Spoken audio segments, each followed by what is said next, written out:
Hey folks, there is a lot of chatter online about US and Canadian whiskies, so I've spent some time thinking about a few popular US whiskies and a couple Canadian alternatives you might want to consider. Don't get me wrong, I love US whiskies too, but whether you prefer sweet and oaky, mild or spicy, there's always a Canadian alternative if you're trying to find one. I'm going to break these down into wheated whiskies, classic mash bill bourbons, and high-rye whiskeys. But in preparation for the video, I connected with Davin, the go-to expert on Canadian whiskeys, and shared with him some of my thoughts. I've got his book here, and of course, everyone's palate is a little bit different. So I highly recommend you pick up his book. He has over 120 different Canadian whiskeys reviewed in it. So I've linked that book down below for you. Make sure you check it out. Also, check out my video chapters if you just want to jump to any particular section or a particular bottle. I have also referenced Canadian prices for many of my swaps, which you'll find are actually, in some cases, cheaper. So let's get started. Wheated whiskeys. Whiskey and bourbon, as you know, can be made from a number of grains. This first category are wheated whiskeys. Whiskeys and bourbons which have a good bit of wheat in their mash, or at least, in my opinion, feel like they have characteristics typical of wheat. Often, but not always, wheat can result in something that is sweet and mellow. First up, we have Maker's Mark. Maker's Mark, while it is 70% corn, it does include 16% soft winter wheat, and is known for its soft wheat sweetness, some caramel and vanilla. What would I swap it with? 40 Creek Barrel Select. 40 Creek Barrel Select, a gold medal winner at the 2024 Canadian Whisky Awards, I think brings a similar profile with buttery toffee, toasted oak, and a smooth rounded finish. 40 Creek Barrel Select will also be about $10 cheaper. Blanton's Single Barrel. Blanton's is a single barrel bourbon, and truthfully, I don't know the mash bill, but I know for me, it is rich with caramel and honey and a hint of spice. If you're trying to find a Canadian alternative, you can look for Caribou Crossing Single Barrel. Caribou Crossing, which is Canada's first single barrel whiskey, this has a creamy toffee and a little bit of caramel. Its spice is nice and soft, and it has this really beautiful, oily and velvety texture. Though you might be paying about $10 more than you would for Blanton's, I think it's worth checking out. Classic mash bill bourbons. Next up, we have classic mash bill bourbons. The classic mash bill bourbons are often 60 to 80% corn. I'm drinking one now, and it has a little bit of other grain, like barley and rye sometimes, maybe wheat too. Often, but not always, I find these lead with candied profiles, orchard or golden fruits, and spice. I'll start with Buffalo Trace. Buffalo Trace is a high corn mash bill with rye malted barley. I find it delivers this toffee and a warm vanilla with a light spice, maybe anise and tobacco. What would I swap it with? Alberta Premium Cask Strength from 2023. This particular Alberta Premium was a gold medalist at the 2024 Canadian Whisky Awards, and I find it has a similar profile and price to Buffalo Trace. It brings those same deep notes with caramel and some rye spice, but a hint of oak too.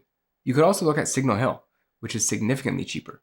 It is triple aged, and I find it brings honey sweetness, a little bit of vanilla, and maybe just a touch of oak, but it finishes nice and long. Woodford Reserve bourbon. Woodford Reserve, I find, is smooth with vanilla, fruit, and spice. I really like this one. But what would I swap it with? J.P. Wiser's 10-year. This Canadian whiskey has stacked up some awards and is extremely affordable, almost $20 cheaper than Woodford. It brings with it some caramel, I find dried fruits, and it has this really nice, mellow oak spice. It definitely has a similar complexity to Woodford.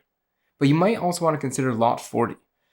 Also much cheaper than Woodford, and though it is rye forward and a little richer and spicier than Woodford, it might be a nice bold but balanced alternative to Woodford's classic profile. Elijah Craig Small Batch. Okay, Elijah Craig is really well balanced. I find it rich with caramel, vanilla, and this warm oak, and just a little hint of spice. What would I swap it with? 40 Creek Copper Pot. 40 Creek Copper Pot brings deep caramels with toasted oak and just a touch of spice at a very affordable price. You could also consider Gooderham and Worts 4-grain. Not only is the Gooderham and Worts $10 cheaper, it is a very well-balanced whiskey made from corn, wheat, rye, and barley, and you'll get some of those caramels and vanilla. But also baking spices. It has a really smooth finish. Four Roses Small Batch. Last up in this category is Four Roses, known for its balance of fruit, vanilla, and spice. You might want to try swapping it with J.P. Wiser's 15-year-old. Again, another highly awarded Canadian whiskey, which brings a similar balance with dried fruits, oak spice, and a smooth oak aging. Both of these would be similarly priced. High-Rye Whiskeys.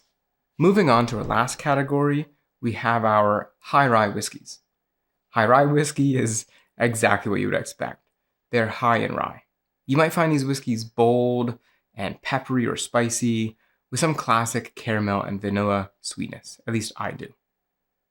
So to start, let's have a look at Wild Turkey 101.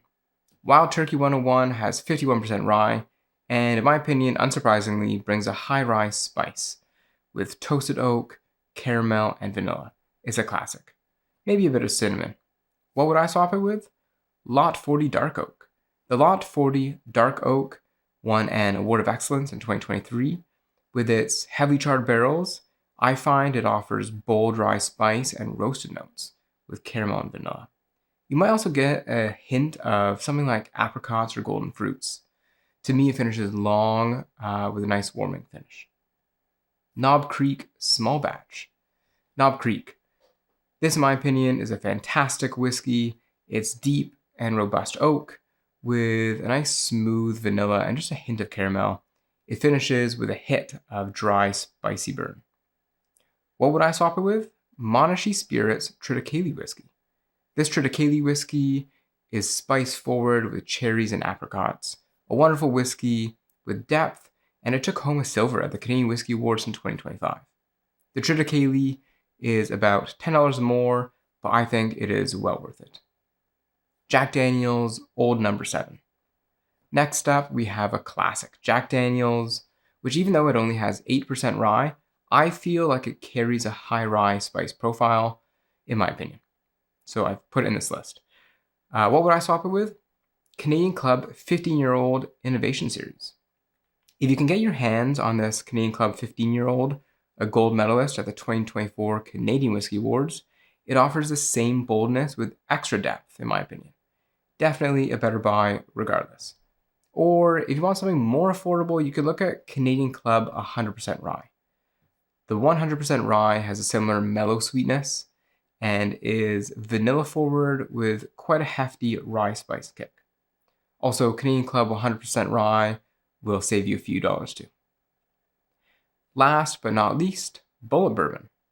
Bulleit Bourbon is famous for its bold spice and toasted oak flavors, great for putting in cocktails, and a hint of vanilla and fruit. What would I swap it with? Barefaced Triple Oak. The Barefaced Triple Oak is triple oak aged, giving you this rich and spicy whiskey. I get honey, vanilla, creme brulee, and a hint of smoke. This whiskey actually won Corn Whiskey of the Year at the 2025 Canadian Whiskey Awards, and it's also worth checking out regardless, but it's also cheaper than Bulleit Bourbon. A big thing to remember, especially if you like bourbon, is that bourbon must be aged in new American oak for at least 2 years. So if you usually drink bourbon, make sure you're reading the Canadian labels and keeping your eye out for that listing of new American oak. Okay, I think there we have it. I probably should have split that into 2 videos, but there are 10 of your favorite US whiskeys with a few Canadian whiskeys to consider. So whether you love wheated, classic, or high-rye, there is always a Canadian bottle waiting for you to try. But don't hold yourself back. Go explore, go find something you like. And while I did try to select widely available whiskeys, there are tons of amazing craft distilleries out there. Go send them some of your love. Check them out. Also, don't forget to pick up Davin's book here. I'll link it below. Like I mentioned, over 120 reviews. It's definitely worth having around. Let me know. Do you have any questions? What would you do differently? Do you completely disagree with anything I suggested? Thanks for watching, and I'll see you soon.